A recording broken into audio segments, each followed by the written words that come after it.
J'étais conscient que quelque chose venait de se passer, mais incapable de vraiment comprendre quoi.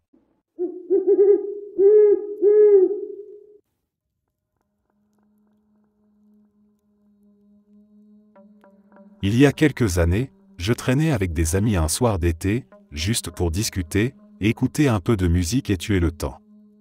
L'ambiance était détendue jusqu'à ce que quelqu'un sorte une planche de Ouija d'une vieille boîte en carton. Tout le monde a réagi avec des rires nerveux et une curiosité gamine, sauf moi. J'ai tout de suite dit que c'était n'importe quoi, un simple jeu de mouvement inconscient, rien de plus. Mais évidemment, ils ont voulu m'impliquer. « Allez, demande-lui quelque chose », m'a lancé l'un d'eux, le sourire aux lèvres. J'ai refusé de toucher la planche, préférant rester assis un peu en retrait, les bras croisés. Ils ont insisté, et pour leur faire plaisir, j'ai fini par dire « Très bien. Si ce truc est si fort, qu'il devine le nombre à 5 chiffres que j'ai dans la tête. » J'ai choisi un nombre au hasard, un truc sans logique, que je n'avais dit à personne. Pas une suite évidente comme 12 345 ou 55 555. Juste un nombre que j'ai formé dans mon esprit, sans un mot, sans un geste. Ils ont posé leurs doigts sur la goutte, et après un court silence, elle a commencé à bouger lentement. D'abord hésitante, puis plus assurée, glissant d'un chiffre à l'autre. Quand le dernier chiffre s'est aligné, j'ai senti un frisson me parcourir. C'était exactement le nombre que j'avais pensé. Chiffre pour chiffre. Je n'avais rien dit, aucun indice, aucune expression sur le visage. Mes amis ont éclaté de rire nerveusement, certains criant à la coïncidence, d'autres prétendant qu'ils avaient juste deviné.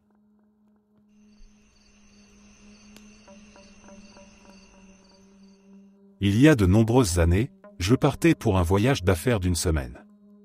J'avais commencé à soupçonner que mon petit ami de l'époque n'était pas fidèle, et je me sentais donc très anxieuse à l'idée d'être absente aussi longtemps.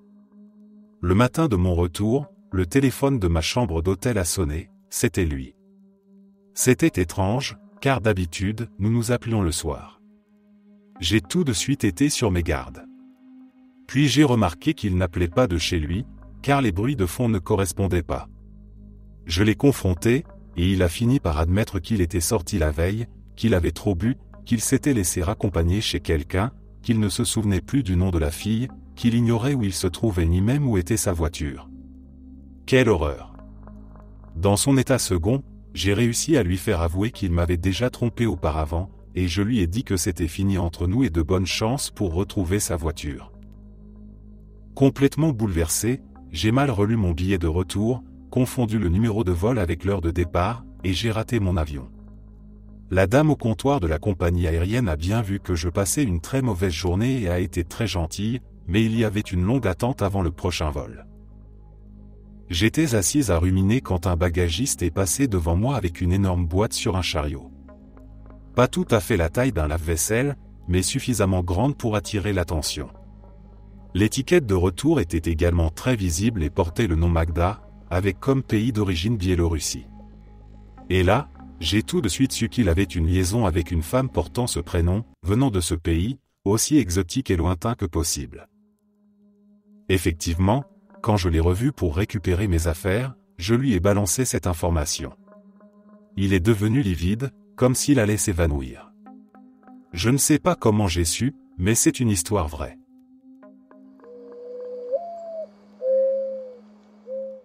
Je ne me souviens plus exactement de l'âge que j'avais, mais c'était avant la mort de mes parents, donc je dirais que j'avais environ 12 ou 13 ans. L'histoire a besoin d'un peu de contexte, alors je vais vous la raconter depuis le début.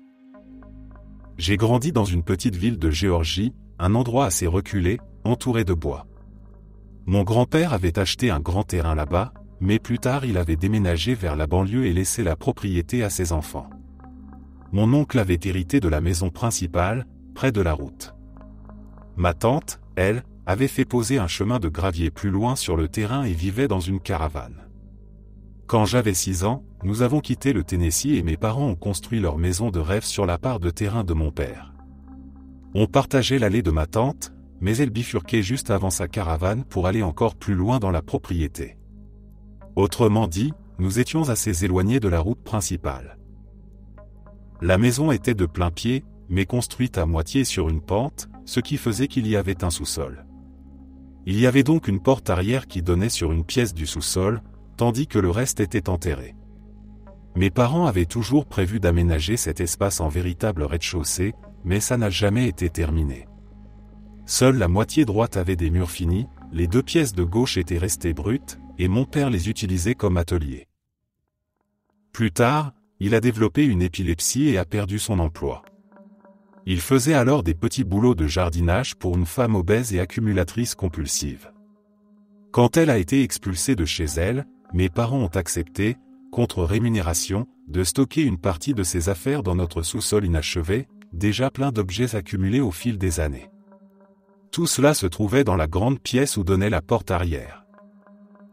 J'avais environ 12 ans quand c'est arrivé.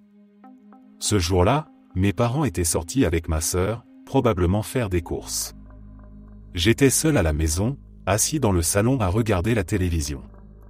À un moment, je me suis levé pour aller aux toilettes. Dans le couloir, j'ai entendu de la musique. J'ai fini par comprendre que le son venait d'une bouche d'aération près du sol. Et comme je savais que les conduits d'air passaient par le plafond du sous-sol, j'ai décidé de descendre pour voir d'où cela venait. L'accès au sous-sol se trouvait juste après la porte d'entrée, derrière ce qui ressemblait à un placard, mais qui cachait en réalité un escalier descendant à angle droit. Depuis le haut, on ne voyait que les marches et un mur, pas le sous-sol lui-même. Cet endroit m'a toujours mis mal à l'aise. La lumière y fonctionnait rarement, et comme on descendait sous terre, il y faisait toujours froid. J'ai pris mon courage à 2 mains et j'ai commencé à descendre lentement les marches, éclairé par la seule ampoule encore en état. En bas, on arrivait sur la partie gauche, l'atelier de mon père. De là, je pouvais voir un couloir qui menait vers les pièces plus finies. J'ai cherché l'interrupteur. Clic, clic. Rien. Aucune lumière. Mais dans la grande pièce au fond, celle remplie des affaires de la femme, une lueur verdâtre brillait faiblement. Je n'avais pas le choix, je devais aller voir. Mon cœur battait à tout rompre pendant que je m'avançais dans le noir. En entrant dans la pièce, j'ai distingué un petit sentier au milieu de tout ce bric-à-brac, menant jusqu'à la porte arrière. Et juste à côté de cette porte, posé sur une vieille commode, se trouvait un énorme poste stéréo que mon père avait récupéré quelque part. Il était allumé, diffusant une station de radio, et son écran vert produisait la lueur étrange. J'ai couru, tiré la prise sans réfléchir, parce que je ne voulais pas rester là plus longtemps que nécessaire à chercher le bon bouton. J'ai vérifié la porte arrière, toujours verrouillée, puis j'ai filé comme si quelque chose me poursuivait, grimpé les escaliers 4 à 4, claqué la porte du sous-sol et tourné la clé. J'ai pris une grande inspiration, ri nerveusement de ma frayeur, et je suis retourné regarder la télé. Un peu plus tard, j'ai voulu aller chercher un livre dans ma chambre. En passant dans le couloir, j'ai entendu un son qui m'a glacé le sang. C'était la musique. La même. Elle remontait à travers les conduits d'aération. J'ai senti mes yeux se remplir de larmes. J'ai pris la fuite, sorti en courant par la porte d'entrée, et j'ai couru jusqu'à la maison de mon oncle, tout en haut de l'allée. Je n'ai pas bougé de là jusqu'à ce que j'entende la voiture de mes parents revenir sur le gravier. Quand ils sont rentrés, j'ai insisté pour que mon père vienne vérifier avec moi. Et effectivement, la radio était à nouveau branchée. Mon père a dit que j'avais peut-être débranché le mauvais câble, qu'il y en avait plusieurs autour de la prise. Mais je me souviens très bien que la radio était le seul appareil branché à ce moment-là. Il a aussi évoqué un problème électrique interne qui aurait pu la rallumer toute seule, vu son âge. Mais non. Pas pour moi. J'ai toujours eu un mauvais pressentiment à propos de cette maison. Dans les bois autour, je trouvais souvent des pointes de flèches amérindiennes. En passant une clôture barbelée sur le terrain voisin, on tombait sur les ruines d'une vieille maison de colons du XIXe siècle, avec 3 tombes à côté. Tous les membres de ma famille ont raconté avoir vu des choses étranges dans ces bois. Mes 2 parents sont morts dans cette maison, et plus tard, un locataire a affirmé avoir vu ma mère. Je ne crois pas aux fantômes et je pense que la plupart des gens inventent ce genre d'histoire, y compris celle-là. Mais une chose est sûre, j'ai entendu cette musique, et j'ai moi-même débranché cette foutue radio.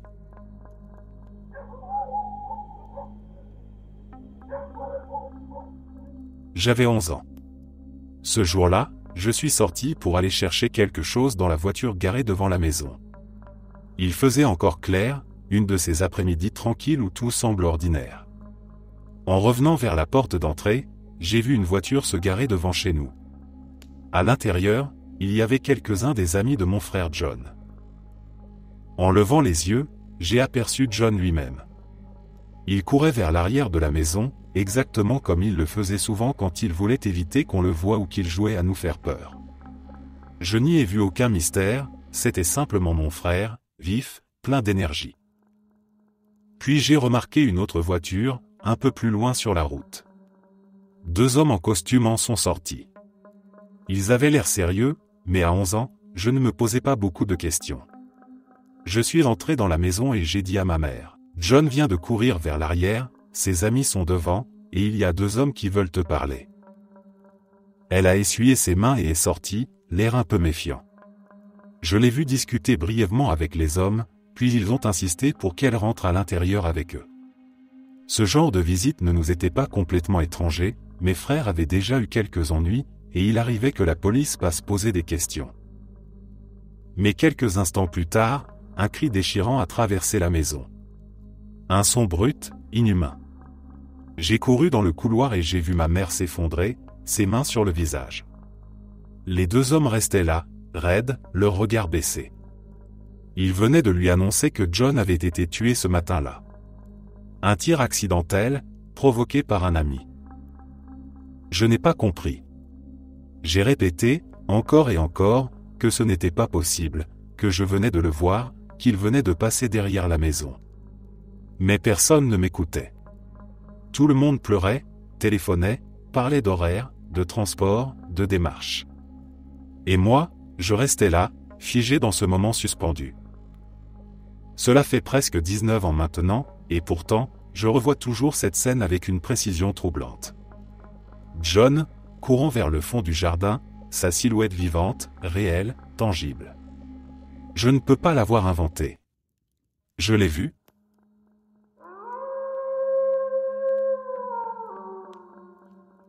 Lors de mon voyage au Panama, nous avions fait une excursion dans une plage bordée de mangroves, un endroit à la fois sauvage et silencieux, où l'air sentait le sel et la vase. À l'extrémité de la plage, j'avais repéré plusieurs propagules, de jeunes pousses de palétuvier, que j'avais décidé de replanter un peu plus loin. Je m'étais éloigné du groupe, seul, marchant entre les racines tordues qui plongeaient dans la boue. C'est là que je l'ai vu. Au début, j'ai cru que mon esprit me jouait un tour, que la chaleur ou la lumière du soleil sur l'eau déformait ce que je voyais. Mais non. La chose était bien là. Elle mesurait à peine la moitié de ma taille, avec des yeux jaunes étincelants, presque lumineux dans la pénombre des racines. Sa silhouette ressemblait à celle d'un petit raptor, comme sorti tout droit de Jurassic Park, fine, nerveuse, le corps couvert d'écailles sombres, la tête inclinée sur le côté comme si elle m'observait. Je n'ai pas bougé. Mon souffle s'est arrêté. La créature avait la gueule entr'ouverte, sa langue suspendue au-dessus du fond de sa bouche, mais, étrangement, je ne distinguais aucune dent. Elle m'a fixé longuement, ses pupilles fines et immobiles, tandis qu'elle avançait lentement, passant d'une racine à l'autre, disparaissant à moitié dans les ombres avant de réapparaître. C'était un duel de regards silencieux, irréel. Puis, j'ai cligné des yeux. Et elle n'était plus là. Plus un bruit, plus une trace dans la boue. Juste le bruissement du vent entre les palétuviers et le cri lointain d'un oiseau. Un peu plus tard, j'ai raconté à notre guide ce que j'avais vu. Elle m'a écouté attentivement, puis m'a demandé de décrire la créature en détail. À la fin, elle a simplement secoué la tête, « Je n'ai jamais rien vu de tel ici. » Personne dans le groupe ne l'avait aperçu non plus.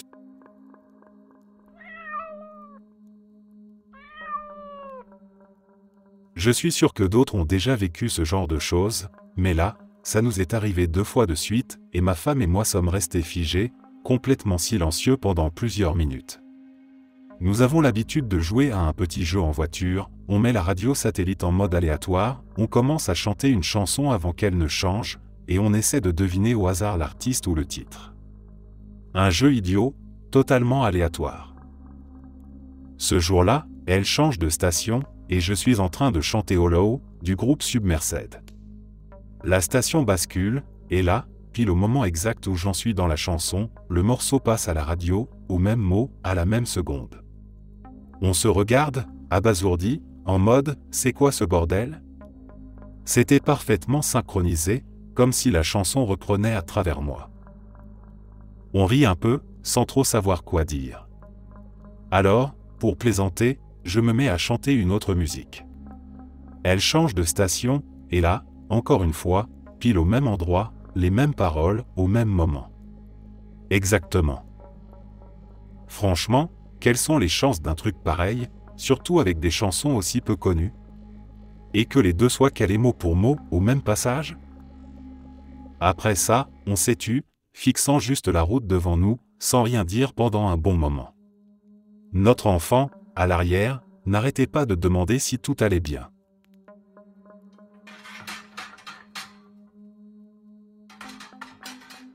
J'habite dans un immeuble, au 5e étage. Mon appartement donne sur l'arrière du bâtiment, là où il n'y a pas grand-chose à voir, un petit jardin, un parking, et une vieille grille en acier dont personne ne connaît vraiment l'utilité. C'est calme, toujours un peu trop calme. Je dors dans le salon, et tout au fond de la pièce, derrière un grand rideau, se trouve ma fenêtre. Par habitude, je laisse le rideau tiré la nuit. Mais parfois, avant de m'endormir, je reste allongé en regardant le plafond, et c'est là que les choses deviennent étranges. Je vois des ombres bouger. Pas un simple reflet de phare, ni la silhouette d'un passant, non. De vraies ombres qui se déplacent lentement, sans bruit, comme si elles glissaient sur le plafond. Au début, j'ai cru que c'était la lumière d'un appartement voisin ou d'une voiture. Mais chaque fois que je me lève pour vérifier, tout est immobile dehors. Aucun mouvement, aucune lumière. Rien. Le plus dérangeant, c'est que si on traverse le parking et qu'on tourne à droite, à une vingtaine de pas, il y a un autre immeuble. Un bâtiment plus vieux, sans fenêtre visible sur la façade que je vois depuis chez moi. Il paraît qu'il est vide depuis des années, abandonné après un incendie qui a ravagé l'un des étages. Certains disent qu'il est hanté. Et pourtant, c'est précisément de cette direction que viennent les ombres. Elles apparaissent sur mon mur gauche, toujours au même endroit, toujours la nuit. Parfois elles sont grandes, parfois fines, mais elles bougent avec une sorte de lenteur consciente, comme si elles savaient que je les regardais. Une nuit, j'ai éteint toutes les lumières et je suis resté immobile dans le noir complet, juste pour observer. Il n'y avait aucun bruit, pas même le vent. Puis une ombre plus nette que les autres s'est détachée sur le mur, comme une silhouette humaine. Elle est restée là, figée, pendant quelques secondes. Ensuite, elle s'est déplacée, lentement, vers le rideau. Je rentrais en voiture dans mon quartier quand j'ai aperçu, à l'horizon, une traînée de lumière filant d'un bout du ciel à l'autre. Au début, j'ai pensé à une comète ou à une météorite, mais c'était trop régulier, trop stable.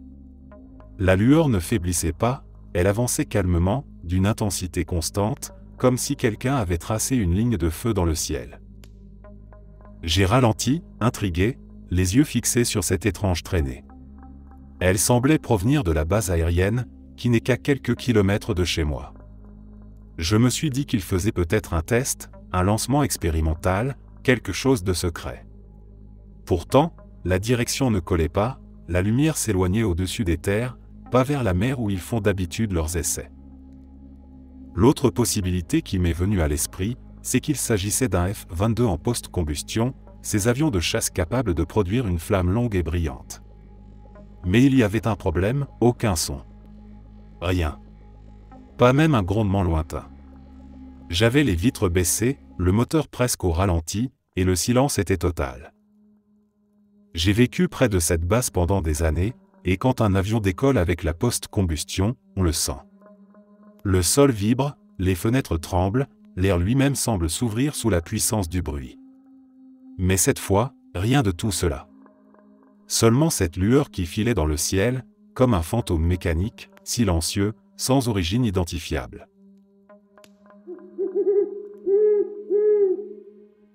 Je vais commencer par dire que je ne crois pas aux fantômes, aux esprits, aux enlèvements par des extraterrestres ni aux phénomènes de temps manquant ou quoi que ce soit de ce genre. Mais j'étais à l'université et dans une relation à distance avec ma petite amie, qui vivait dans un autre état. Nous avons essayé de faire fonctionner notre couple, mais j'ai fini par rompre avec elle. C'était la bonne décision, mais je ne l'ai pas fait correctement, et je savais que je lui avais brisé le cœur. Je travaillais dans une petite quincaillerie quand je n'étais pas en cours, et un jour, je suis allé chercher quelque chose dans le rayon électricité. Quelqu'un m'a alors attrapé la main. À cet instant précis, j'ai eu comme la visite de 3 esprits, un peu comme Scrooge, le fantôme de ma petite amie du passé, du présent et du futur. J'ai vu ma petite amie en pleurs pendant que je rompais avec elle au téléphone, dans sa chambre d'étudiante. Je voyais tout, ce qu'elle disait, la couleur de sa couverture, chaque détail. Des années plus tard, nous nous sommes revus, et quand nous avons reparlé de notre rupture, je pouvais compléter ses phrases, décrire des choses que seule elle pouvait savoir. Les versions du présent et du futur m'ont aussi rendu visite. Je ne me souviens pas bien de celle du présent, je crois que je l'ai vue commencer à tourner la page, mais celle du futur était exactement ce qu'elle est devenue plus tard, mariée à un pilote de l'armée de l'air, ayant adopté un enfant sourd venu de Chine, et vivant à Hawaï. C'était parfaitement exact. Quand ces visiteurs m'ont quitté, je me suis retrouvé de nouveau dans le rayon, et mes patrons pensaient que j'étais déjà parti depuis 2 heures, car personne ne m'avait vu ni entendu. À ma demande, ils ont vérifié les caméras de surveillance, les seules étaient sur les allées principales. On m'y voyait entrer dans le rayon, puis ressortir 2 heures plus tard. Aucune image de moi pendant ces 2 heures, ni de quiconque entrant ou sortant de ce rayon. J'y repense souvent.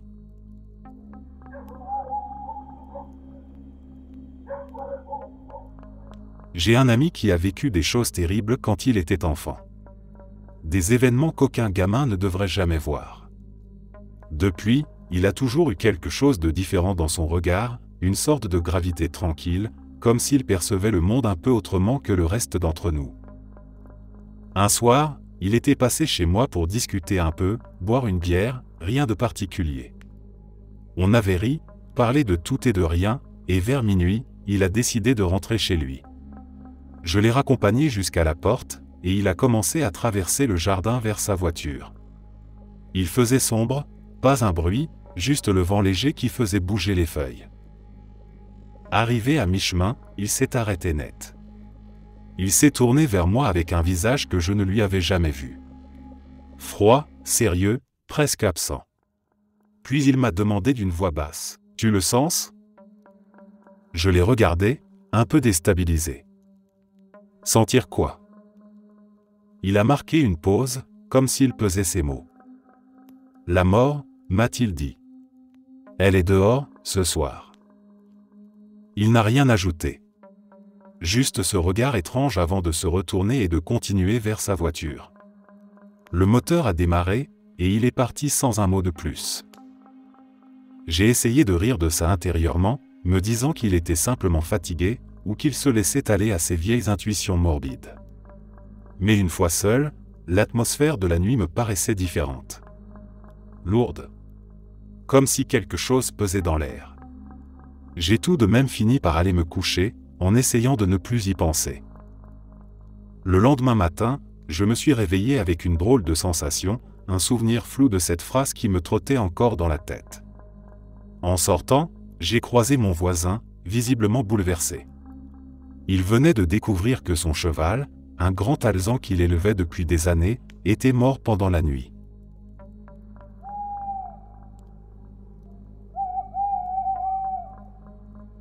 Une fois, lorsque j'étais en première année à l'université, je suis arrivé à mon premier cours de la journée avec quelques minutes d'avance.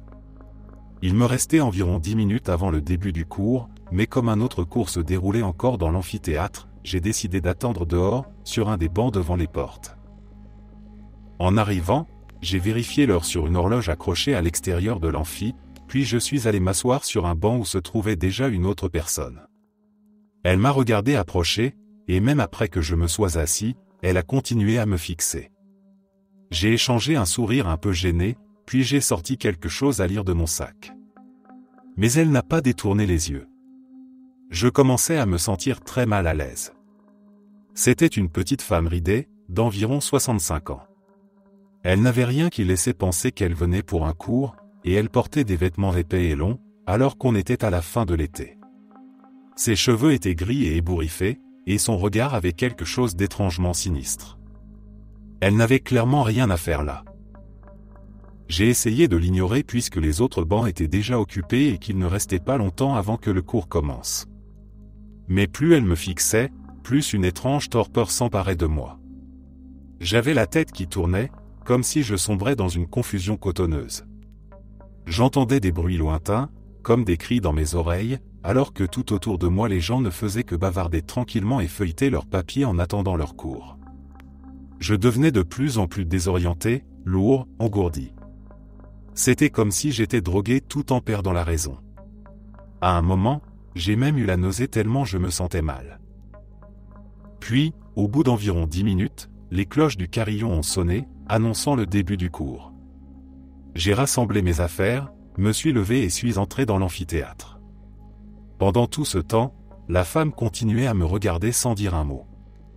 Une fois assis, une camarade m'a appelé, « Tu viens d'ajouter ce cours ? Je ne t'avais jamais vu ici. » J'ai ri et lui ai répondu que non, j'étais inscrit depuis le début du semestre, qu'on s'était sûrement juste croisés sans s'en rendre compte. C'était une petite classe, moins de 100 personnes, donc c'était un peu étrange, mais pas impossible. Soudain, la professeure est entrée et j'ai réalisé que je ne l'avais jamais vue de ma vie. J'ai jeté un regard gêné à mon ami et lui ai dit « Ah, pardon, je me suis trompé de salle. » J'ai pris mes affaires et je suis sorti dans le couloir. C'est là que j'ai découvert 3 choses. Premièrement, je ne m'étais pas trompé de salle, j'étais bien à l'endroit prévu. Deuxièmement, la femme inquiétante n'était plus là, et le banc sur lequel je m'étais assis avait disparu. Troisièmement, il était en réalité 2 heures plus tard que je ne le pensais. J'avais manqué mon cours de développement humain et mon cours d'anatomie, et j'étais maintenant en retard pour la chimie, à l'autre bout du campus. J'ai regardé ma montre ainsi que l'horloge que j'avais consultée en arrivant, toutes deux fonctionnaient parfaitement et indiquaient la même heure, confirmant que j'étais en retard. Je suis resté là, complètement perdu, essayant de comprendre ce qui avait pu se passer. Je n'avais pas dormi, je ne m'étais pas trompé d'heure, je n'avais pas eu de malaise. Mon ressenti du temps n'avait jamais été interrompu, et pour moi il s'était écoulé moins de 10 minutes. La femme n'avait jamais détourné le regard, du moment où j'étais entré dans le bâtiment jusqu'à celui où j'étais allé en classe.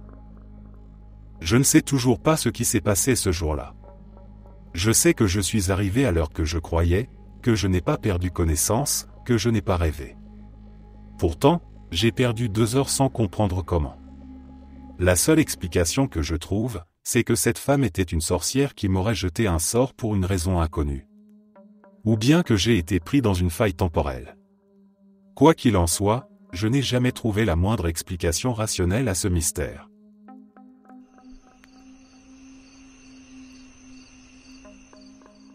Quand j'étais enfant, ma famille avait une petite blague qu'on répétait souvent.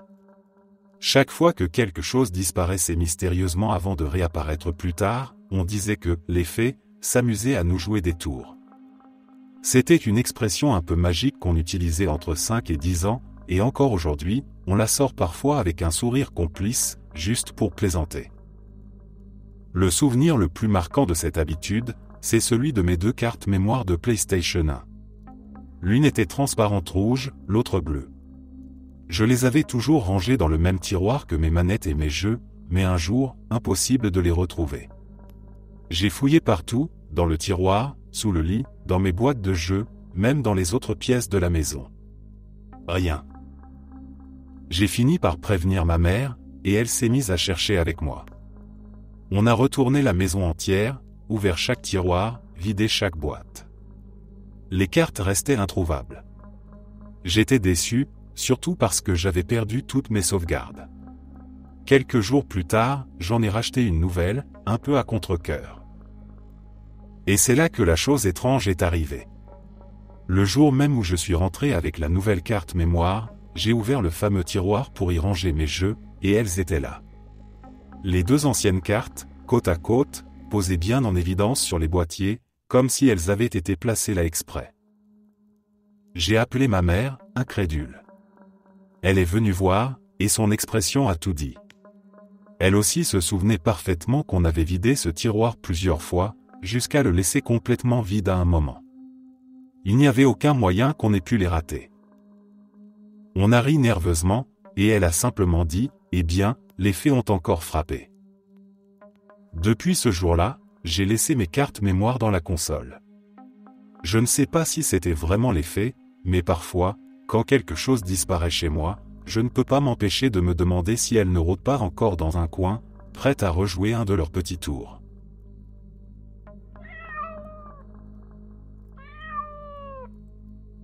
Mon chat est passé à travers un mur. Je sais que ça paraît impossible, mais ce soir-là, je l'ai vu, ou plutôt, je l'ai entendu d'abord. J'étais dans ma chambre, la porte bien fermée, une porte coulissante qu'il faut tirer manuellement pour l'ouvrir ou la fermer. Elle ne peut pas se refermer toute seule. J'ai entendu ce son familier, le frottement doux de son pelage contre le bois, ce petit bruit qu'elle fait toujours en se faufilant à travers l'ouverture. Par réflexe, j'ai levé les yeux, mais la porte était complètement fermée. Aucune ouverture. Rien. J'ai regardé autour de moi, un peu confus, et là, elle était au milieu de la pièce. Tranquille. Assise. En train de se toiletter comme si de rien n'était. Je suis resté figé, incapable de comprendre comment elle avait pu entrer. Ce n'est pas la première fois qu'elle me surprend. Par moments, j'ai l'impression qu'elle a un talent pour défier la logique. Elle a déjà réussi à ouvrir la porte de mon placard, celle avec une poignée ronde qu'il faut tourner, et elle n'a jamais eu de raison de savoir faire ça. Pourtant, plusieurs fois, j'ai entendu le bruit du loquet, puis j'ai aperçu, du coin de l'œil, la porte s'entrebâiller juste avant qu'elle ne s'y glisse. Quand je me retourne, elle est déjà de l'autre côté, comme si elle se jouait de moi. J'ai tenté de la surprendre, de la filmer, mais à chaque fois que j'essaie, rien ne se passe. Tout reste immobile, normal. Puis, un autre jour, sans prévenir, la même chose recommence.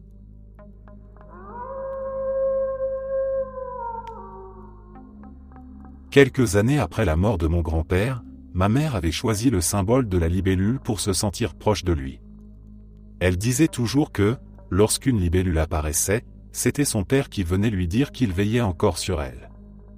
Avec le temps, c'était devenu une sorte de signe secret entre eux, une présence douce dans les moments difficiles. Des années plus tard, ma sœur est partie faire ses études. Elle a eu une chambre sur le campus, la numéro 813. Personne n'y a vraiment prêté attention à ce moment-là. Ce n'est qu'un an après, lorsque ce fut mon tour de quitter la maison pour aller à l'université, que quelque chose d'étrange s'est produit. J'ai reçu mon affectation de logement et, par un hasard total, ma chambre portait le même numéro, 813. Pourtant, j'étais dans une autre ville, dans une autre école. Intriguée, ma mère s'est mise à chercher la signification de ce nombre. Et ce qu'elle a découvert m'a glacé. Le 813 est associé à la forme d'une libellule, certains disent même que le tracé des chiffres peut évoquer ses ailes. Le symbole même qu'elle reliait à mon grand-père. Mais ce n'est pas tout.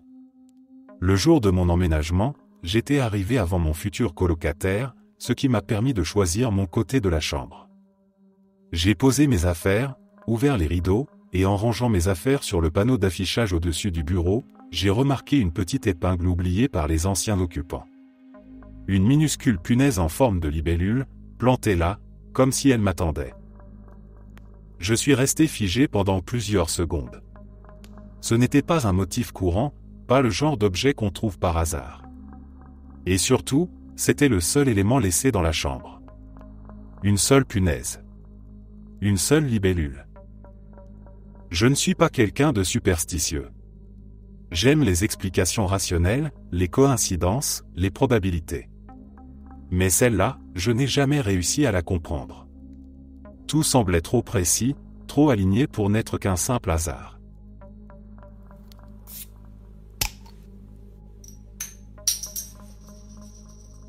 Je me considère plutôt rationnel, du genre à toujours chercher une explication logique avant de croire à quoi que ce soit d'étrange. J'ai confiance en la science, j'aime le concret, le mesurable. Pourtant, il y a des moments où mes certitudes vacillent. Quand j'étais enfant, je faisais souvent le même cauchemar. Le diable apparaissait dans des lieux que je connaissais, ma maison, la cour de l'école, la rue de mon quartier. Il ne faisait rien, il se contentait d'être là, à m'observer. Et chaque fois que j'essayais de crier, aucun son ne sortait de ma bouche. J'étais piégé dans un silence complet, incapable d'appeler à l'aide, comme si ma voix m'avait abandonné. Avec le temps, ces rêves ont disparu, mais une partie de leur malaise est restée. Certaines nuits, je me réveille brusquement avec la sensation que quelqu'un m'observe. Pas un simple pressentiment, non. Une présence. Quelque chose d'invisible, tapis quelque part dans l'obscurité. Je reste allongé, immobile, les yeux ouverts, cherchant la moindre silhouette, le moindre bruit. Et quand enfin je me rends compte qu'il n'y a rien, mon cœur continue de battre trop vite, comme si mon corps n'y croyait pas. Puis il y a ces petites choses, ces ombres que je crois apercevoir du coin de l'œil. Des mouvements furtifs, trop rapides pour être réels, mais assez nets pour me glacer le sang. Chaque fois, je me dis que c'est la fatigue, un reflet, un simple jeu de lumière. Et pourtant, plus j'essaie de me convaincre, plus cette impression revient. Mais ce soir, quelque chose m'a vraiment troublé. En rentrant dans ma chambre, j'ai remarqué que mon chargeur de téléphone était débranché. Ce n'est pas anormal en soi, sauf que je le garde branché dans une prise cachée derrière un bureau coincé entre le mur et le pied de mon lit. Pour y accéder, il faut tordre la main dans un espace minuscule ou carrément déplacer le meuble. Personne ne sait qu'il est là. Personne ne pourrait l'avoir débranché par hasard. Je suis resté quelques minutes à fixer cette prise vide, sans comprendre. J'ai essayé d'imaginer une explication, un faux contact, une vibration, un mouvement du câble. Rien ne tenait vraiment debout. Alors j'ai rebranché le chargeur, sans trop y penser, mais depuis, j'ai du mal à me concentrer sur autre chose. Je ne dis pas que c'est surnaturel. Peut-être que tout ça n'est qu'une suite de coïncidences. Pourtant, au fond de moi, une part de doute s'est installée. Comme si quelque chose essayait doucement de me rappeler que tout n'a peut-être pas d'explication.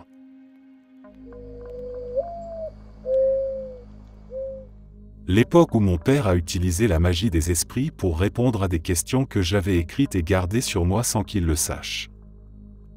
Cela s'est passé quand j'étais à la fin de mon adolescence.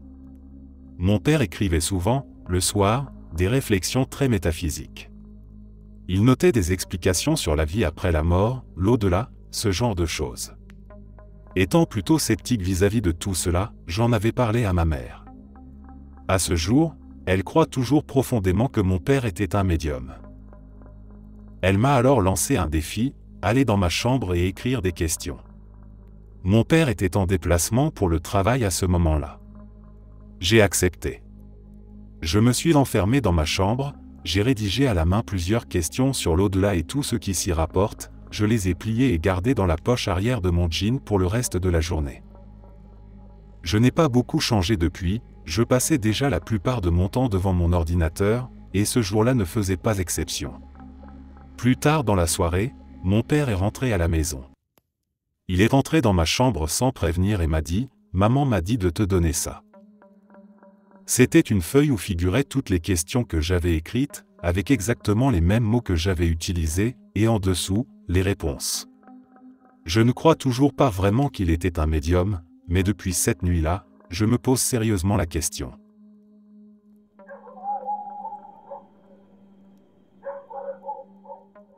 J'avais une amie au lycée qui m'avait raconté une chose assez étrange à propos de sa famille.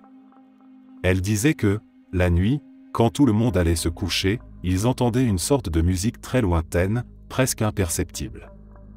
Pas de paroles, pas de mélodie claire, juste un murmure musical qui semblait flotter dans l'air dès qu'ils fermaient les yeux. À l'époque, j'avais trouvé ça curieux, mais je ne l'avais pas vraiment cru. Des années plus tard, nous sommes devenus très proches, et un soir, elle m'a proposé de dormir chez elle. C'était la première fois que je passais la nuit dans sa maison. Tout était calme, les lumières éteintes, et vers 4 heures du matin, je n'arrivais toujours pas à m'endormir. Il y avait ce son, très discret, comme si quelqu'un regardait une comédie musicale à travers un mur. Aucun mot, aucune note précise, mais c'était indéniablement de la musique, une présence sonore douce et persistante. Intrigué, je me suis tourné vers elle et j'ai chuchoté. « Pourquoi ton frère regarde un film à 4 heures du matin ?» Elle a ouvert les yeux à moitié et m'a répondu d'un ton paisible. « Non, ce n'est pas lui. C'est la musique. Tout le monde l'entend ici la nuit. » Ces mots m'ont glacé. J'avais complètement oublié qu'elle m'avait parlé de ça des années auparavant. Et là, couché dans le noir, je l'entendais moi aussi. Ce n'était ni une radio, ni un bruit extérieur. C'était autre chose. Le lendemain matin, je lui ai posé plus de questions, mais elle semblait y être habituée. Pour elle, c'était normal, presque familier. Pour moi, c'était perturbant. En repartant, j'ai jeté un dernier regard à sa maison, me demandant si les murs eux-mêmes n'étaient pas en train de fredonner un air que seuls ses habitants pouvaient entendre. Depuis cette nuit-là, je n'ai plus jamais réussi à écouter le silence de la même manière.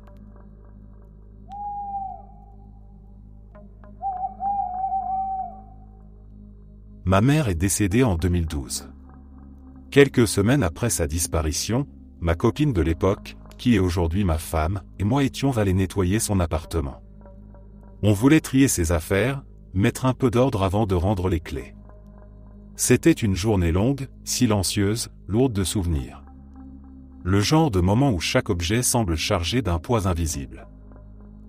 En fouillant dans un tiroir du salon, on a retrouvé son vieux téléphone portable. Par curiosité, et un peu par nostalgie, on l'a branché pour voir s'il restait des photos à récupérer.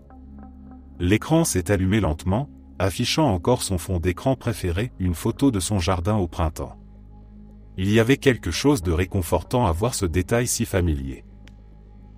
La nuit tombait, et on avait décidé de dormir là, sur le canapé, entouré de ses souvenirs. Le téléphone, posé sur le comptoir de la cuisine, était resté en charge. Il était réglé sur vibreur, donc on n'y prêtait plus attention. Jusqu'à ce qu'un peu avant 23 heures, un bourdonnement soudain rompe le silence. Le son sec et inattendu nous a fait sursauter. Je me suis levé pour aller voir. Sur l'écran, un nouveau message venait d'apparaître. L'expéditeur. Un numéro local que je ne connaissais pas. Et le contenu, un seul mot. Violence. Je suis resté immobile, le téléphone dans la main, le cœur battant fort.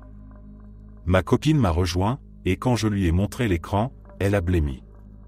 Il n'y avait rien d'autre, pas de contexte, pas d'explication, juste ce mot, brut, étrange, presque menaçant. On a cherché à comprendre. Peut-être un SMS envoyé par erreur ? Peut-être un canular ? Pourtant, le moment, le lieu, la coïncidence rendaient tout ça terriblement troublant. Le téléphone n'avait pas reçu de message depuis des mois, et c'était la première notification depuis sa mort. Cette nuit-là, on n'a pas beaucoup dormi. Le silence semblait plus lourd, comme si la maison elle-même écoutait. Quand mon ami et moi étions au lycée, nous avons vu un énorme objet volant non identifié. Rien que d'y penser, j'en ai les larmes aux yeux, car cela réveille en moi une peur profonde et existentielle de l'inconnu. Voici l'histoire, que j'écris en clignant encore les yeux pour retenir mes larmes. Nous roulions sur la K10, de Kansas City à Topeka, tard dans la nuit. Le ciel était clair, la lune brillante. Le trajet se déroulait sans incident, la route était presque déserte, il devait être 1 heure du matin. À un moment, j'ai regardé par la fenêtre côté passager, et là, à environ 300 mètres de l'autoroute, au-dessus de la cime des arbres, flottait un immense triangle noir, peut-être à une centaine de mètres du sol. Il semblait formé de 3 barres ou poutres d'environ 20 mètres chacune, reliées entre elles pour former un triangle parfait. À l'intérieur, des lumières clignotaient, rouges, vertes, jaunes, blanches. J'ai dit à mon ami de regarder. J'étais terrifié. Quand la réalité que tu observes ne correspond plus du tout à ce que tu sais être réel, cela crée une sorte de terreur viscérale. Pendant tout le temps où nous avons roulé à sa hauteur, l'objet est resté parfaitement immobile, planant sans émettre le moindre son. Pourtant, j'avais la certitude étrange qu'il possédait une forme d'intelligence, comparable à la nôtre. J'étais trop effrayé pour le filmer, même si mon ami, qui conduisait, m'y incitait. Je lui ai dit que je ne voulais pas le faire, que je ne voulais pas interagir avec ça, si cela a un sens. Comme si le simple fait de l'enregistrer pouvait attirer sur nous la colère d'une intelligence inconnue, extraterrestre ou extradimensionnelle, qui choisit de rester cachée. Hors de question. Finalement, l'objet a disparu derrière les arbres, et j'ai poussé un immense soupir de soulagement en constatant qu'il ne nous suivait pas. Je regrette pourtant de ne pas l'avoir filmé, encore aujourd'hui.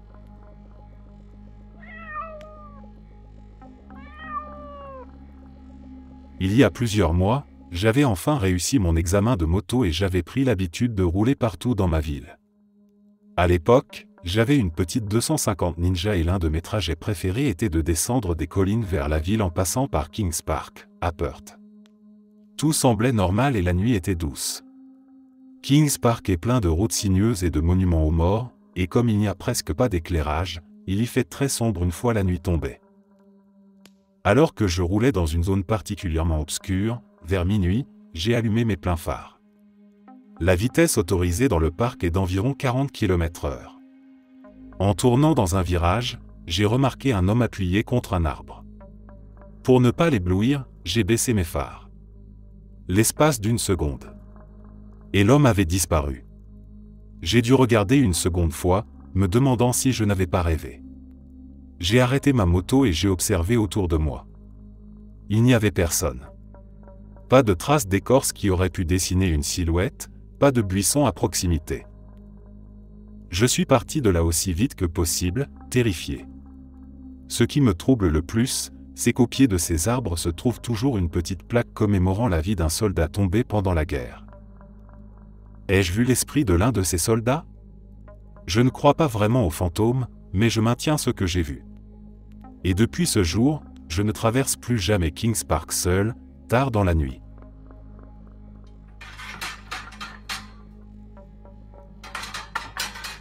Une fois, mon petit ami et moi rentrions chez lui. Il devait être au moins 10 heures du soir, et la route que nous prenions traversait de vastes champs, avec seulement quelques maisons isolées de chaque côté. L'air était encore humide après la pluie, et les phares de la voiture découpaient une longue bande de bitume parfaitement droite dans la nuit. Il conduisait tranquillement, et je bavardais sans vraiment faire attention, les yeux fixés sur l'obscurité devant nous. Puis, du coin de l'œil, j'ai vu quelque chose bouger. Quelque chose quittait l'allée d'une maison, juste sur notre droite. Je me suis tourné, persuadé d'avoir bien vu, des feux arrière rouges, des jantes argentées, une carrosserie noire brillante. Une Range Rover. Elle reculait lentement pour s'engager sur la route. C'était si net, si réel, que j'ai penché mon corps en avant, tendu le bras et pointé du doigt par le pare-brise du côté conducteur. B, fais attention, regarde la Range Rover, ai-je lancé, un peu brusquement. Il m'a jeté un regard étrange, un mélange d'incompréhension et d'inquiétude. Nos yeux se sont croisés une seconde, puis j'ai de nouveau regardé devant. Il n'y avait rien. La route était complètement vide, pas la moindre lumière, pas une ombre. Mon doigt pointait dans le vide absolu. Mais, je l'ai vu, il y avait une voiture, je te jure, ai-je balbutié. Il a gardé les mains sur le volant, le regard fixé devant lui. Je sais que tu as vu quelque chose, mais il n'y avait rien, absolument rien.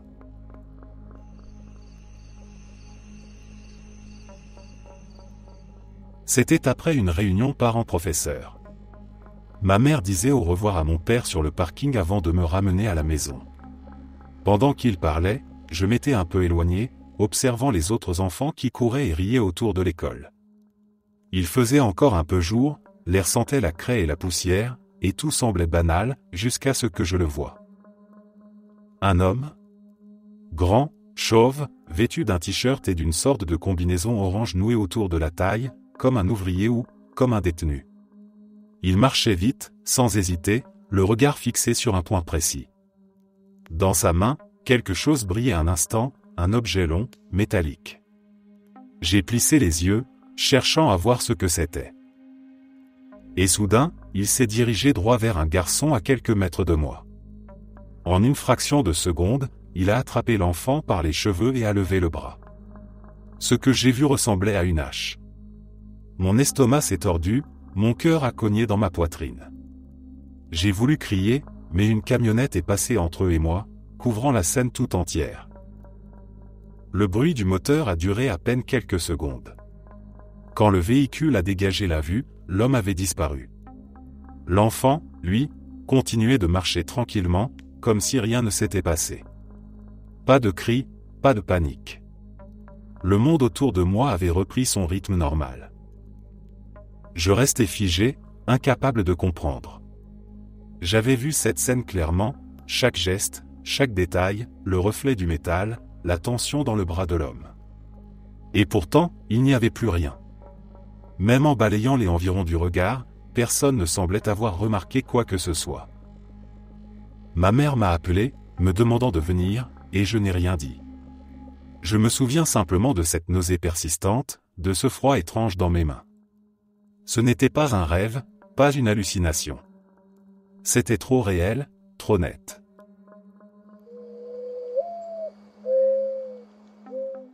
Il m'arrive parfois d'avoir des bribes de conversation ou de souvenirs qui me viennent à l'esprit, et qui ne se produisent réellement que des années plus tard. Parfois, ces souvenirs se répètent plusieurs fois, exactement de la même manière, sur plusieurs années. D'autres fois, ils continuent au-delà de l'endroit où mes souvenirs s'arrêtaient à l'origine.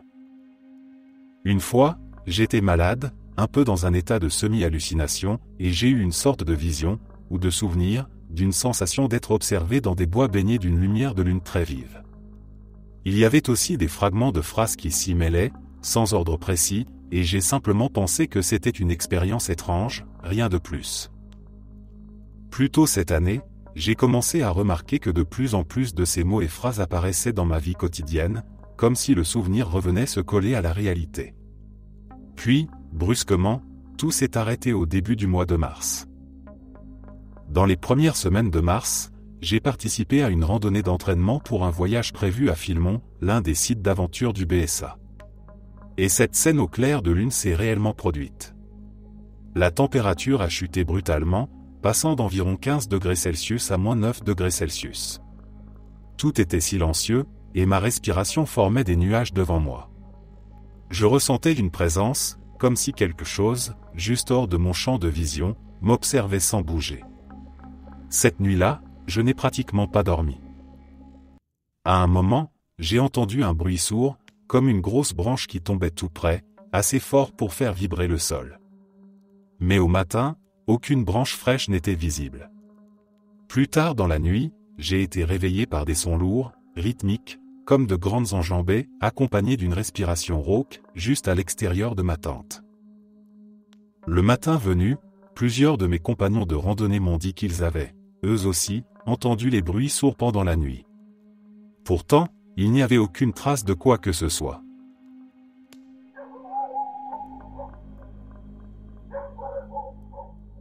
C'était avant l'époque des téléphones portables. Je conduisais la voiture d'un de mes colocataires ce soir-là, une vieille berline qu'il m'avait prêtée pour aller en ville. Tout se passait bien jusqu'à ce qu'elle s'arrête net sur l'autoroute. Plus rien ne fonctionnait, les feux, le tableau de bord, même la radio s'est éteinte d'un coup. J'ai regardé l'horloge du tableau de bord avant qu'elle ne s'éteigne elle aussi, 20h05. J'étais bloqué, seul, sur le bord de la route. J'ai fini par faire venir une dépanneuse, le conducteur m'a conduit jusqu'à un garage encore ouvert, et j'ai laissé la voiture là. Ensuite, j'ai pris un taxi pour rentrer chez moi. Le trajet a été long et silencieux, juste les lumières des lampadaires qui glissaient sur la vitre et cette impression étrange d'une soirée qui ne voulait pas se terminer. Quand je suis arrivé à l'appartement, tout semblait normal de l'extérieur. J'ai ouvert la porte, posé mes clés, et j'ai appelé le nom de mon colocataire. Pas de réponse. Le salon baignait dans une lumière tamisée. Il était là, affalé sur le canapé, immobile. J'ai d'abord cru qu'il dormait. Puis j'ai compris. Son visage était trop pâle, son torse ne bougeait plus. J'ai appelé les secours d'une cabine publique en bas de l'immeuble, les mains tremblantes. Quand les ambulanciers sont arrivés, il n'y avait plus rien à faire. L'un d'eux m'a dit doucement que c'était fini depuis un moment. Peu après, le coroner est arrivé, accompagné de son assistant. Ils ont fait leur travail en silence pendant que je restais dans la salle à manger, un verre à la main, encore sous le choc. À un moment, le coroner a levé les yeux vers son collègue et a dit d'une voix calme : « Note l'heure du décès, 5 après 8, à peu près. » J'ai senti un frisson me parcourir. 20h05. L'exact moment où la voiture s'était arrêtée sur l'autoroute. Ce chiffre s'est imprimé dans ma tête comme un lien invisible entre sa mort et cette panne.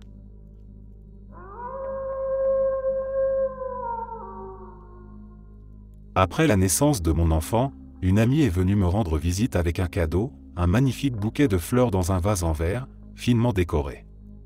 Elle m'a tendu le vase avec un grand sourire et m'a dit : « Garde-le, ne me le rends pas. » J'ai trouvé le geste adorable et je l'ai placé dans le salon pendant quelque temps, avant de le déplacer plus tard au-dessus du réfrigérateur, bien au centre, là où il ne risquait pas de tomber. Un soir, alors que mon mari et moi étions assis tranquillement dans le salon, on a entendu un bruit sec, comme un petit choc, puis un fracas assourdissant. Le vase venait de sauter du haut du frigo, tout seul. Il s'était brisé en 1000 morceaux sur le carrelage. Nous nous sommes figés un instant, complètement interdits. Le vase n'était pas en équilibre précaire, il n'y avait ni courant d'air ni vibration. Rien qui puisse expliquer ce qui venait de se passer. Le lendemain, j'ai appelé mon amie pour lui raconter. Je m'attendais à ce qu'elle soit surprise, mais sa réaction m'a glacé. Elle m'a dit d'une voix hésitante : « Tu sais, ce même vase a sauté de mon comptoir aussi. Mais il ne s'était pas cassé. Ça m'avait tellement fait peur que je te l'ai offert. » J'étais stupéfaite. Puis elle a ajouté, presque à voix basse : « En fait, tu n'es pas la première à l'avoir eu. 2 autres personnes l'avaient avant moi. Et, à chaque fois, il est tombé tout seul. Toujours d'un comptoir, toujours sans raison. » J'ai eu un long frisson en repensant à l'éclat du verre brisé sur le sol, comme si le vase avait enfin mis fin à quelque chose, à une sorte de cycle invisible. Mon mari a proposé d'en jeter les morceaux immédiatement, mais j'ai préféré les ramasser moi-même.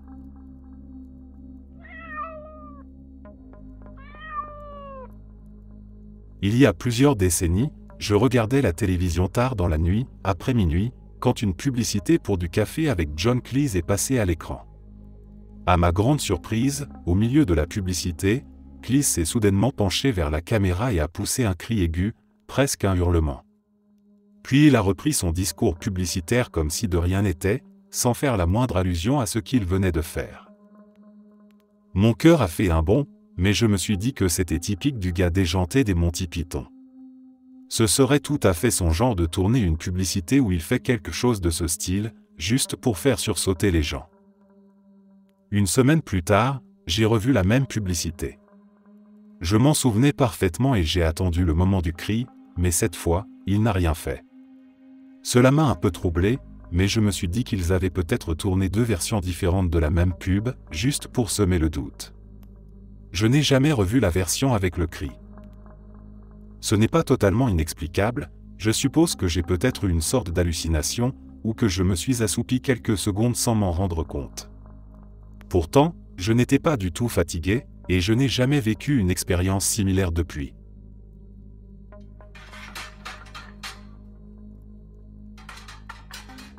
J'avais environ 7 ans quand mon grand frère et mon père se préparaient à partir pour un long trajet jusqu'à chez mes grands-parents, à près de 1000 km de notre maison. Je me souviens encore du bruit des valises, du moteur du pick-up qui tournait au ralenti dans l'allée, et de la façon dont il riait en chargeant les affaires à l'arrière. Tout semblait normal. Mais, une demi-heure avant leur départ, quelque chose s'est mis à peser sur moi. Une sensation étrange, lourde, que je n'avais jamais ressentie avant. Sans savoir pourquoi, j'ai senti une angoisse grandir dans ma poitrine, comme si quelque chose de terrible allait arriver. Je me suis mis à pleurer, à supplier mon père de ne pas partir. Je me souviens de mes mots : « Ne partez pas, vous allez avoir un accident. » Je ne savais pas d'où venait cette certitude, mais elle me semblait plus réelle que tout. Ma mère a essayé de me rassurer, d'abord doucement, puis en me donnant une glace pour détourner mon attention. Peu à peu, mes larmes se sont calmées, et mon père et mon frère ont finalement pris la route. Je les ai regardés s'éloigner, le cœur serré, avec la désagréable impression qu'ils roulaient tout droit vers un danger que moi seul pouvais sentir. Ce n'est que plus tard, après leur arrivée, que j'ai appris ce qui s'était passé. Environ 6 heures après leur départ, à près de 600 km de la maison, un pick-up avec une remorque avait soudainement surgi devant eux. Mon père n'avait eu que le réflexe de tourner brusquement et de foncer dans le fossé pour éviter la collision. La voiture avait dérapé dans la terre, s'était arrêtée dans un nuage de poussière, mais ils allaient bien. Pas de blessés, juste quelques bosses sur la carrosserie et une énorme frayeur. Personne dans ma famille n'a jamais eu d'accident avant ou depuis ce jour-là. On a fait ce trajet des dizaines de fois, sans problème. Et je n'ai jamais ressenti ce genre de pressentiment à nouveau. Mais je n'ai jamais oublié ce moment précis, ni cette peur inexplicable qui m'avait saisi. Cette nuit-là, j'ai fait un rêve étrange, lourd, presque étouffant. J'y voyais ma famille, le silence d'un couloir d'hôpital, et cette impression indéfinissable qu'un adieu approchait. Quand je me suis réveillé, une pensée s'est imposée d'un seul coup, sans que je la cherche. Aujourd'hui, mon grand-père va mourir. Il était à l'hôpital depuis quelque temps, et pourtant, je ne pensais pas que ce serait pour ce jour-là. Je suis resté allongé, le cœur battant, essayant de me raisonner. Ce n'était qu'un rêve, après tout. Mais à peine quelques minutes plus tard, ma grand-mère a frappé doucement à la porte et a passé la tête pour me dire bonjour. Elle n'habite pas avec nous, et comme elle ne conduit pas, il faut toujours aller la chercher quand elle vient. Pourtant, ce matin-là, sans prévenir, c'est elle qui a été la première à me saluer. Je me souviens d'avoir ressenti un vertige. Tout s'est figé l'espace d'un instant. Elle souriait, mais quelque chose dans ce moment avait un goût d'adieu. J'ai presque voulu lui dire de ne pas bouger, de rester là, de ne pas sortir. Mais je n'ai rien dit. J'ai simplement répondu à son bonjour et j'ai continué ma journée comme si de rien n'était, tentant de chasser cette pensée de ma tête. Ce n'est qu'à la sortie de l'école que mes parents sont venus me chercher plus tôt que d'habitude. Leur visage suffisait à tout dire. Mon père m'a regardé dans le rétroviseur avant de parler, la voix basse, « On va à l'hôpital, pour dire au revoir à ton grand-père. » À cet instant, j'ai eu l'impression que tout s'effondrait. Le rêve, la pensée, la visite inattendue de ma grand-mère, tout prenait sens. Comme si, d'une manière que je ne comprendrai jamais, quelque chose m'avait prévenu. Il y a quelques années, pendant un cours plutôt ordinaire, j'ai fait tomber ma gomme. Rien d'extraordinaire jusque-là. Je me suis penché, j'ai cherché sous le bureau, entre les chaises voisines, sous les sacs. Rien. Elle avait tout simplement disparu. Après une minute ou deux, j'ai abandonné, me disant qu'elle devait avoir roulé quelque part ou qu'un autre élève l'avait ramassée sans faire attention. La journée s'est poursuivie normalement. En rentrant chez moi, j'ai posé mon sac sur la table de la cuisine et c'est là que je l'ai vue. Ma gomme. Celle que j'avais perdue. Exactement la même. Le petit trou fait au crayon dans un coin, la marque légèrement noircie là où je l'avais trop frottée, la forme un peu tordue à force d'usage. C'était impossible à confondre. Elle était là, immobile sur le plan de travail, comme si elle m'attendait. J'ai demandé à ma famille s'ils l'avaient trouvée dans mes affaires, mais personne n'y avait touché. Personne ne savait même que j'en avais perdu une. J'ai essayé de trouver une explication logique, peut-être que je m'étais trompé, peut-être que j'avais une deuxième gomme identique, mais je savais que non. Il n'y en avait qu'une. Et ce n'est pas la première fois que quelque chose d'étrange m'arrive. Quand j'étais enfant, j'ai vu un jour, depuis la fenêtre du salon, ce que j'ai toujours décrit comme une couverture blanche flotter lentement dans la rue.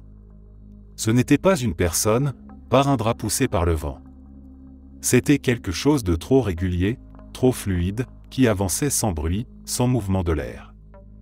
Je l'ai observé un moment, fasciné et un peu effrayé, avant de courir dans la pièce d'un accent grave côté pour la suivre d'un autre angle. Mais à travers la deuxième fenêtre, il n'y avait plus rien.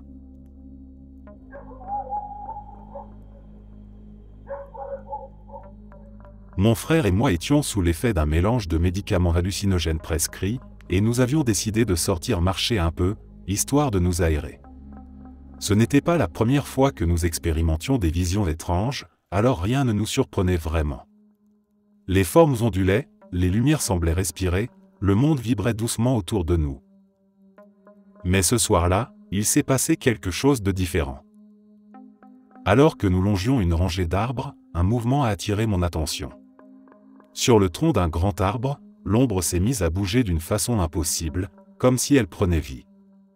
En quelques secondes, elle s'est détachée de l'écorce et a pris forme, celle d'un immense chien noir, sans contour précis, mais massif, presque palpable. Il a bondi vers nous, silencieusement, ses pattes effleurant le sol sans bruit. Puis, juste avant de nous atteindre, il s'est dissipé, comme s'il s'était évaporé dans l'air. J'ai sursauté, mon cœur battant à tout rompre. Et c'est là que mon frère a crié « Tu l'as vu toi aussi ?» On s'est regardé, sidéré. On a tout de suite commencé à se poser des questions, sa taille, sa couleur, la manière dont il avait bondi, la façon dont il s'était dissous. Tout concordait. Détail pour détail, nous avions vu la même chose. Ce n'était pas simplement une impression ou une suggestion, c'était une vision partagée. Même maintenant, je ne sais pas comment l'expliquer.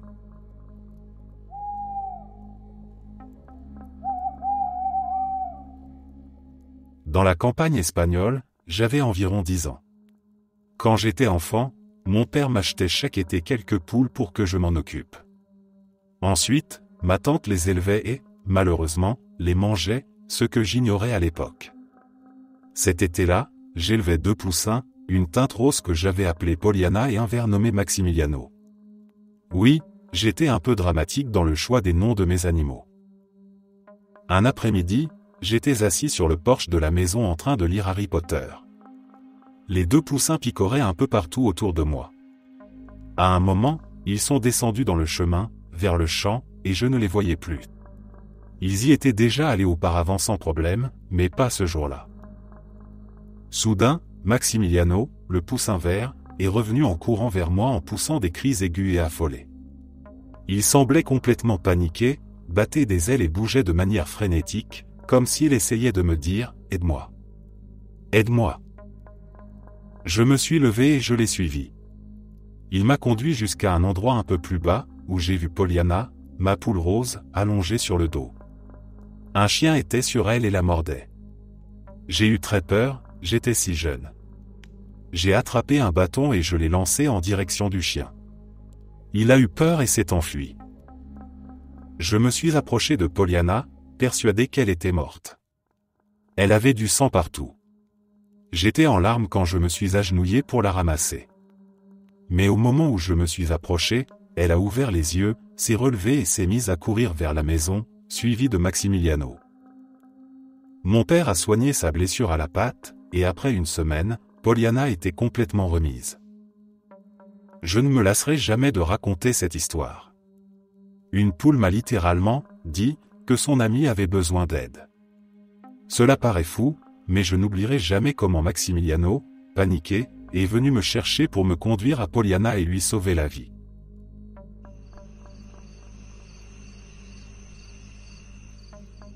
Au début des années 90, j'étais allé rendre visite à mon meilleur ami Peter à Los Angeles.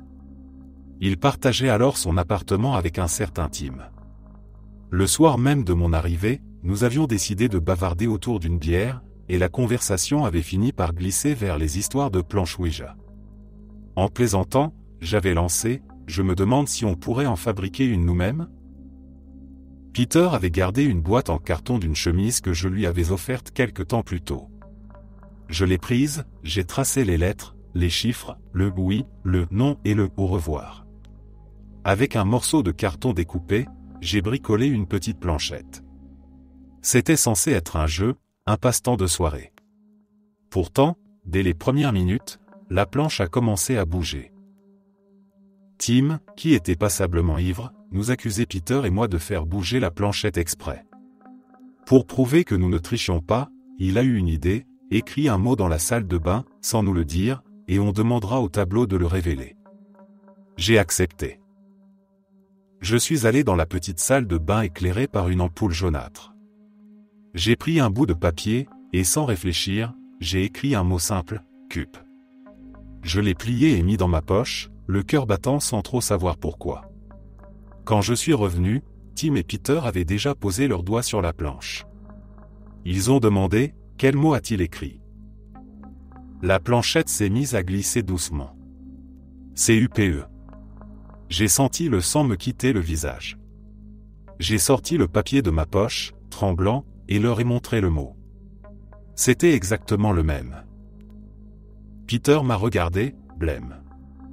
On a reculé de la table comme si elle était en feu. Tim, lui, criait que c'était une blague, que nous avions tout prévu à l'avance. Pourtant, c'était son idée. Et moi, je savais ce que j'avais vu.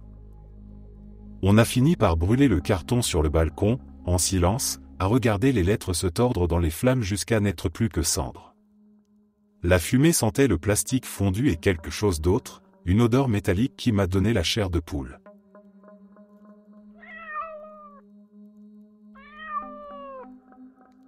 Il y a plusieurs années, j'ai emmené mon bébé à un service de guérison spirituelle, un peu par curiosité, un peu par désespoir. Il souffrait de crises de toux chroniques et de sifflements respiratoires depuis sa naissance, et rien n'y faisait, malgré les traitements, les inhalateurs et les visites chez le pédiatre. Le guérisseur en question était aussi médecin, reconnu et respecté, un homme calme, posé, sans le moindre excès mystique. Je me suis dit que je n'avais rien à perdre. Il a posé doucement ses mains sur mon enfant, a fermé les yeux et a murmuré quelques mots que je n'ai pas distingués. L'atmosphère dans la pièce s'est soudain faite très tranquille, presque suspendue. Puis il a levé les yeux vers moi et m'a demandé, d'une voix apaisée, « Souhaitez-vous que je prie pour votre guérison aussi ?» Sur le moment, j'ai répondu oui, un peu machinalement. Je n'avais pourtant aucun problème de santé, rien de particulier à soigner. Sur le chemin du retour, alors que je conduisais, j'ai remarqué quelque chose d'étrange. Mon regard paraissait plus net, plus clair, comme si un voile s'était levé. J'ai réalisé soudain que mes corps flottants, ces petites ombres dans mes yeux qui m'accompagnaient depuis près de 20 ans, avaient complètement disparu. J'ai eu un choc. C'était impossible. Ces taches faisaient partie de ma vision depuis si longtemps que je ne les remarquais même plus, mais là, tout était limpide. J'étais bouleversé. Ce n'était pas seulement la surprise, c'était un sentiment de gratitude, d'émerveillement presque enfantin. Et le plus incroyable, c'est que mon bébé, lui, n'a plus jamais eu de sifflement depuis ce jour-là. Il a bien eu quelques toux par la suite, mais rien de grave, rien d'inquiétant.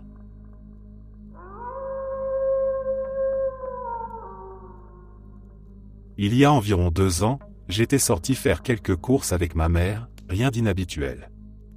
Nous nous sommes arrêtés dans un petit marché de fruits et légumes pour acheter quelques produits frais. En passant devant l'étal des tomates, mon regard s'est arrêté sur une tomate vraiment énorme, difforme, presque monstrueuse. Intrigué, je l'ai prise dans ma main pour l'examiner de plus près. En la tournant, j'ai découvert sous la peau rouge un recoin dégoûtant, tout vert et mou, comme si elle pourrissait de l'intérieur. Écœuré, je l'ai reposée et nous avons terminé nos achats avant de passer à la caisse. Jusque-là, tout allait bien. Mais c'est après que les choses ont commencé à devenir vraiment étranges. Notre dernière halte avant de rentrer fut le supermarché, histoire de compléter nos courses. En marchant dans le rayon des fruits et légumes, mon regard s'est encore arrêté sur le présentoir de tomates. Et là, mon cœur s'est arrêté un instant. Au milieu du tas se trouvait une tomate qui ressemblait exactement à celle que j'avais tenue quelques minutes plus tôt. Même taille exagérée, même forme tordue. J'ai senti une étrange sensation m'envahir, comme un mélange de déjà-vu et de malaise. J'ai tendu la main, j'ai pris la tomate, et à ce moment-là j'en étais certaine, c'était la même. Le même creux verdâtre et pourri dessous, le même aspect écœurant. Comment était-ce possible ? Nous étions dans un autre magasin, à plusieurs kilomètres du marché précédent. Je suis resté figé un moment, incapable de comprendre. Ma mère m'a regardé d'un air amusé, pensant que j'exagérais, et elle m'a dit de laisser tomber, que ce n'était qu'une coïncidence. Mais moi, je n'en étais pas si sûr. J'avais vraiment l'impression que cette tomate avait voyagé d'un endroit à l'autre, comme si elle s'était glissée à travers quelque chose qu'on ne comprend pas. Pendant le trajet du retour, je n'arrivais pas à penser à autre chose. Et parfois encore, quand je passe dans le rayon des tomates, j'y repense et je me demande si je n'ai pas croisé, l'espace d'une heure, une tomate venue d'un autre monde.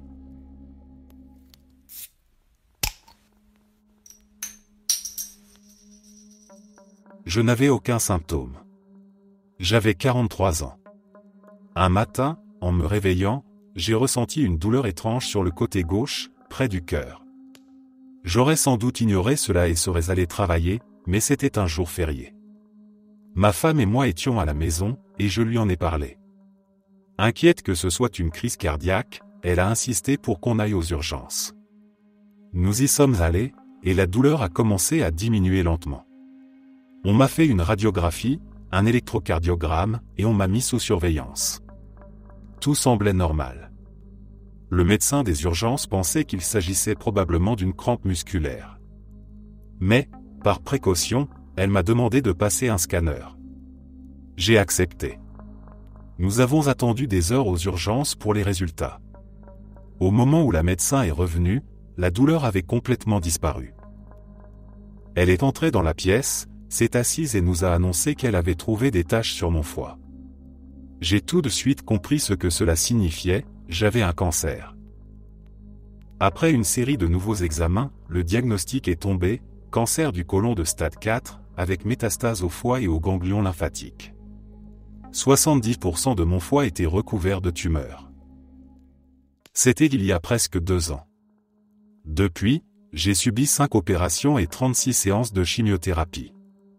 J'ai eu une résection du côlon, puis on m'a implanté une pompe HAI. Cette pompe a dû être retirée parce qu'elle a provoqué une hémorragie interne qui a failli me tuer. On m'a ensuite retiré 40% du foie. Finalement, j'ai été déclaré sans signe de maladie pendant 8 mois. Mais récemment, quelques taches sont réapparues sur mes ganglions lymphatiques aortiques. Cette semaine, j'ai terminé ma 36e séance de chimio. Quant à la cause de mon cancer, il n'y a ni antécédent familial ni facteur génétique. J'ai vécu et travaillé dans le centre de Manhattan avant et après le 11 septembre. Alors oui, Une nuit, j'étais seul dans mon salon. Il faisait presque noir, seule la lumière vacillante de la télévision éclairait la pièce. Je faisais un peu de sport, répétition après répétition, le silence juste interrompu par ma respiration et le fond sonore de l'écran. Entre 2 séries, je me suis arrêté un instant, debout, à regarder la télé distraitement. Puis, en me penchant pour attraper mes haltères, quelque chose est tombé juste devant moi. Une petite boule blanche, parfaitement ronde, de la taille d'une balle de ping-pong. Mais ce n'est pas ce qui m'a le plus frappé. C'est la façon dont elle est tombée. Lentement. Beaucoup trop lentement. Comme si l'air lui-même l'empêchait de descendre. Elle flottait presque, descendant à un quart de la vitesse normale, avant de toucher le carrelage avec ce son sec et creux, exactement celui qu'on entend quand une balle de ping-pong rebondit. Je suis resté figé, incapable de comprendre. La boule a rebondi 1, 2, 3 fois, produisant à chaque fois ce même petit claquement net. Puis elle s'est immobilisée. Je me suis penché pour la ramasser. Il n'y avait rien. Plus rien. J'ai allumé les lumières, fouillé sous les meubles, vérifié chaque recoin du salon. Rien sur le sol, rien derrière la télévision, rien dans les coins. Comme si la balle s'était tout simplement volatilisée. Je me souviens que mes mains tremblaient. Je sentais une sueur froide couler dans mon dos, une sensation étrange, celle qu'on a quand on sait qu'on vient de voir quelque chose qui n'a pas de sens. J'ai éteint la télévision, incapable de continuer à m'entraîner.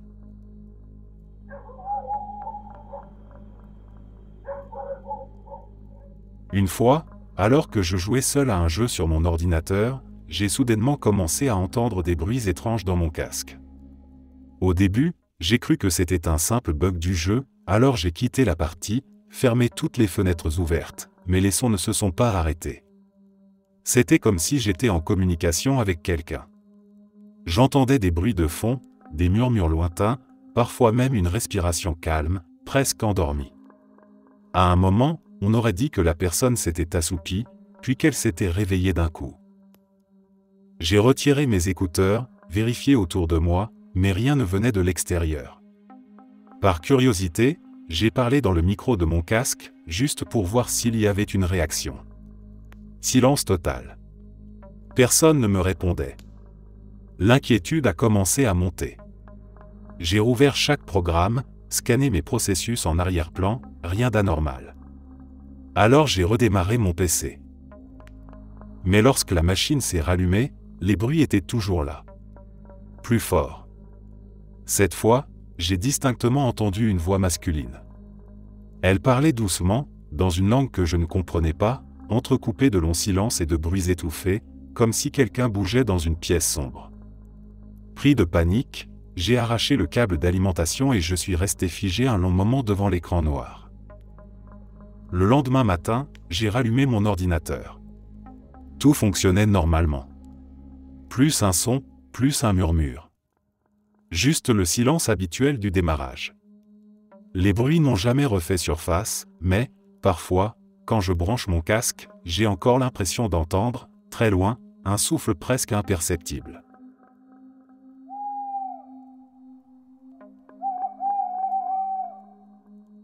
Quand j'étais en classe de CE1, il m'est arrivé quelque chose d'étrange que je n'ai jamais réussi à comprendre. Un matin, en pleine leçon, j'ai commencé à me sentir affamé, faible et un peu étourdi. J'ai essayé de tenir bon jusqu'à l'heure du déjeuner, sans rien dire à personne. Mais en me dirigeant vers la cantine avec les autres élèves, ma vision a changé brusquement. Tout autour de moi est devenu gris. Les murs, les visages, les vêtements, tout avait perdu sa couleur. Je voyais le monde comme dans un vieux film en noir et blanc. Je me souviens que j'étais terrifié, mais je n'ai rien dit. Je me suis assis, j'ai pris mon plateau, et dès que j'ai commencé à manger, les couleurs sont revenues peu à peu, comme si quelqu'un remontait un curseur invisible. Le rouge de la sauce, le bleu du gobelet, le vert de la salade, tout s'est rallumé devant mes yeux. Plus tard, la maîtresse m'a envoyé à l'infirmerie parce que j'avais de la fièvre. On m'a renvoyé chez moi pour me reposer, et le lendemain, j'allais mieux. Pourtant, je n'ai jamais oublié ce moment. Personne dans ma famille ne m'a cru quand je leur ai raconté ce que j'avais vu. Ils ont pensé que j'avais rêvé ou que c'était à cause de la fièvre.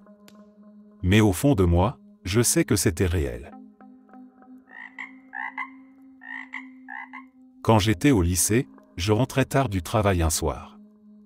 La route était presque déserte, seulement éclairée par mes phares, et j'écoutais de la musique chrétienne en chantant à voix haute, le cœur léger malgré la fatigue. La route ondulait en petites collines, et je me laissais bercer par le rythme des montées et descentes. Soudain, alors que j'arrivais en haut d'une pente, j'ai entendu une voix. Claire, calme, mais ferme. Elle a dit « Décale-toi ». Pas un cri, pas un ordre brutal. Juste une phrase, prononcée avec une telle assurance que mon corps a réagi avant même que mon esprit comprenne. Sans réfléchir, j'ai tourné le volant et collé ma voiture sur le bas-côté. À peine une seconde plus tard, un énorme camion a surgi du sommet de la colline, lancé à toute vitesse. Il roulait droit sur ma voie, à l'endroit exact où je me trouvais quelques instants plus tôt. Le souffle de son passage a secoué ma voiture, et mon cœur s'est mis à battre si fort que j'en avais les mains tremblantes sur le volant. Je suis resté là un moment, garé sur le côté, incapable de bouger. J'essayais de comprendre ce qui venait de se passer. Il n'y avait personne d'autre sur la route, aucune radio allumée, aucun passager. Pourtant, je savais ce que j'avais entendu. Cette voix. Je sais que tout le monde ne croit pas en Jésus, mais au fond de moi, je n'ai jamais douté de ce que c'était. Ce soir-là, je suis convaincu que c'est lui qui m'a parlé.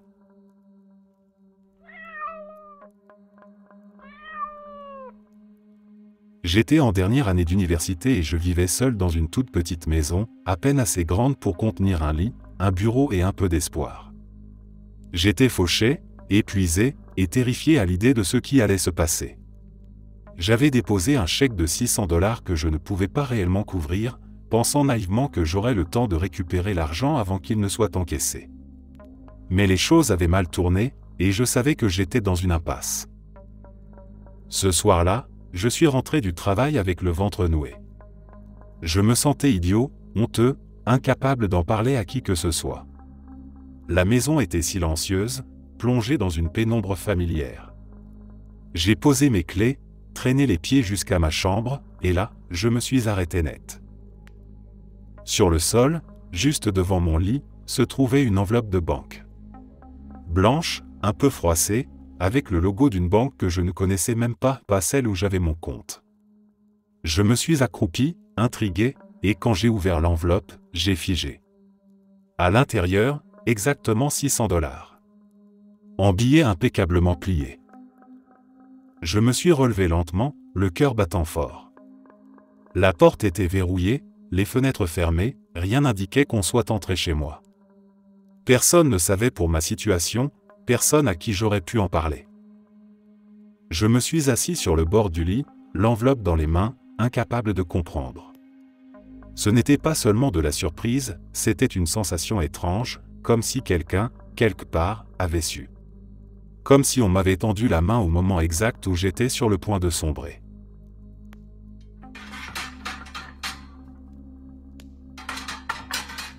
Quand j'étais enfant, il y avait une grande colline près de notre quartier.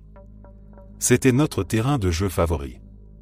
On passait des heures à descendre la pente à toute vitesse sur nos vélos, riant, criant, se lançant des défis pour savoir qui irait le plus loin sans tomber. La pente était raide, un peu dangereuse, mais à cet âge-là, le risque faisait partie du plaisir.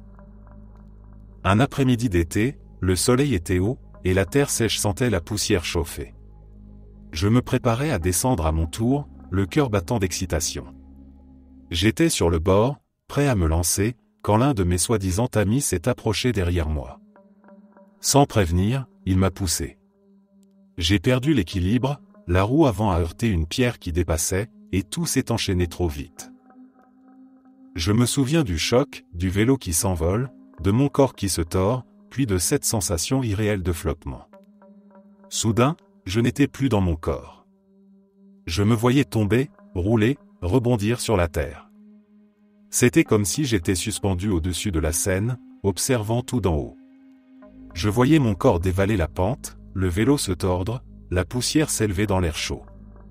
Et tout là-haut, je voyais mon ami rire, une main sur le front pour se protéger du soleil, fier de sa blague idiote. Je n'ai aucune idée du temps que cela a duré. Peut-être quelques secondes, peut-être plus. Puis, tout à coup, j'étais de retour, dans mon corps, allongé au pied de la colline. J'ai ouvert les yeux. Pas de douleur. Pas même de coupure ou d'égratignure, seulement le souffle court et un grand vide dans la tête. J'étais conscient que quelque chose venait de se passer, mais incapable de vraiment comprendre quoi. Je suis resté là, assis, le regard perdu, tandis que les autres descendaient en courant pour voir si j'allais bien. Il m'a fallu près d'une demi-heure avant de vraiment reconnecter, avant de sentir à nouveau le poids de mon corps, le bruit des oiseaux, la chaleur du soleil sur ma peau. Merci d'être resté jusqu'à la fin. N'oubliez pas d'aimer la vidéo, de vous abonner et de partager vos propres histoires en commentaire. On se retrouve demain à la même heure devant ce feu.